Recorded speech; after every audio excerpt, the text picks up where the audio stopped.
Isang mapagpalang gabi po sa ating lahat. Muli ako si Miet Sebastian and welcome to our daily devotion with Pastor Russell Ocampo. And today our devotion talks about sino ang kamukha mo. So our concept is all about likeness of God. So ang tanong na sino ang kamukha mo ay may mas malalim na sagot kaysa sa panlabas sa anyo. Ayon sa Genesis chapter 1 verse 26, tayo ay nilikha ayon sa wangis ng Diyos. Ibig sabihin, hindi tayo Diyos, pero may mga aspeto ng kanyang kalikasan na kanyang ibinabahagi sa atin, kagaya ng kakayahang mag-isip, umunawa ng tama at mali, lumikha at makipagrelasyon. So ang likeness na ito ay hindi lang tungkol sa kung sino tayo, kung para saan tayo. Tayong lahat ay nilikha upang magbigay luwalhati sa Diyos at mamahalaan ang kanyang nilikha. So our Bible readings for today is all about Genesis chapter 1 verse 26, ASME version.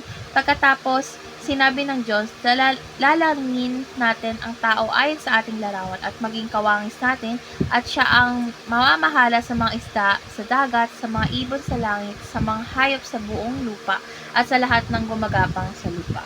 So ngayon na tayo sa ating teaching. So yung first teaching, ano ang ibig sabihin ng nilikha sa wangis ng Diyos? First is humans are God's creative rulers. So, ipinagkatiwala sa atin ng Diyos ang kanyang nilikha upang pamahalaanan ito ng may karunungan at pag-ibig. Second, humans are God's developers. So, nilalang tayo upang paunlarin at alagaan ang lahat ng ipinagkakatiwala sa atin mula sa kaliskasan hanggang sa mga relasyon. And last is humans are God's multiplayers.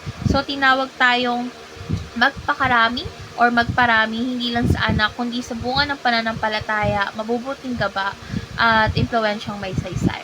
And ngayon tayo sa ating application. So yung first application is be a creative ruler of everything you have. So gamitin natin ang ating talento at oras upang mamuhay ng may layunin at kagandahan. Second is be a developer of everything entrusted to you. So ano man ang nasa iyong kamay, relasyon, trabaho o pananampalataya is alagaan mo at paunlarin ito para sa kawalhatian ng Diyos. And lastly is be a multiplayer of everything in your care. So wag tayong manatili sa kung ano lang ang meron tayo, iparami mo ang biyaya, kabutihan at pananampalataya sa buhay ng iba.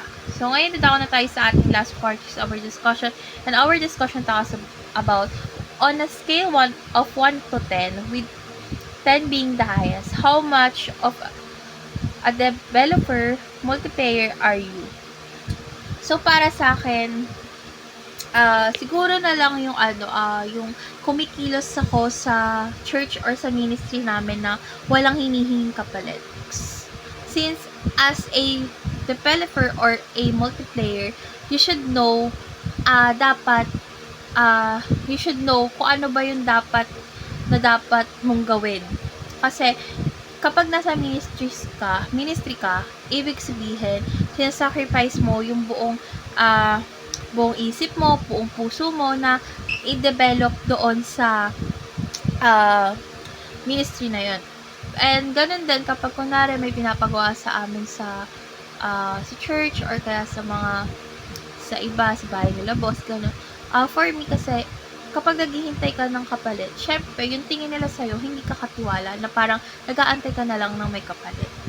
So, ngayon na tayo sa ating prayer. Lord God, maraming salamat po sa paglikha mo sa amin ayon sa iyong wangis. Turuan mo po kaming maging tapat at masipag na katiwala ng lahat ng pinagkatiwala mo sa aking pamilya, trabaho, simbahan at personal na buhay. Nais ko pong mamuhay na tunay na larawan mo sa isang tagapamahala, tagapag-unlad at tagapagparami ng iyong kabutihan. Sa pangalan ni Jesus, Amen.